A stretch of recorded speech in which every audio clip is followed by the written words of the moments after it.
Hey everyone! In today's episode, we're going to learn how to use the pre-installed material libraries in Corona Render.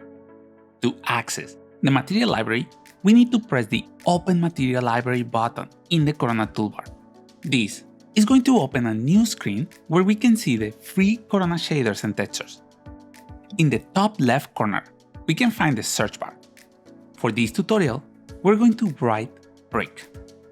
We can see how the left panel updates and displays only the collections that include shaders with the name brick. Next, we're going to select the stone collection, and with the left click, we're going to select and drag one of the shaders to the object that we want to apply the material. Another option, if the object is already selected, is to right-click to open additional options and select Assign to Selected Object.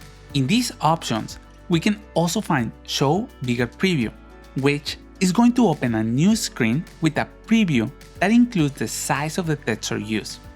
If we don't want to apply the material to an object and we only want to view or modify the shader, we can drag and drop it to our material editor.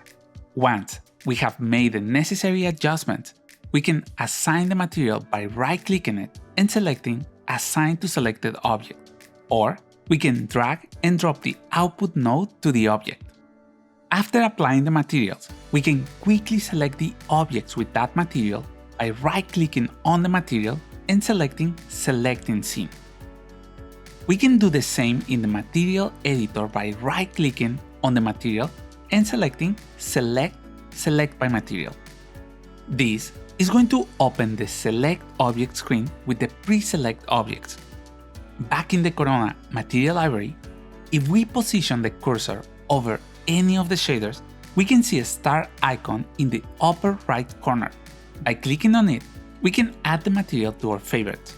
Another way to add or remove materials from favorites is by accessing the additional options with the right-click mouse button. To view the favorite materials, we can click on the Favorite Only checkbox. In the Sort By section, we can arrange the material by name, favorites, or recently used. And with size, we can change the thumbnail size. We can find many shaders like concrete, fabrics, or wood that can help us to texture our projects quickly.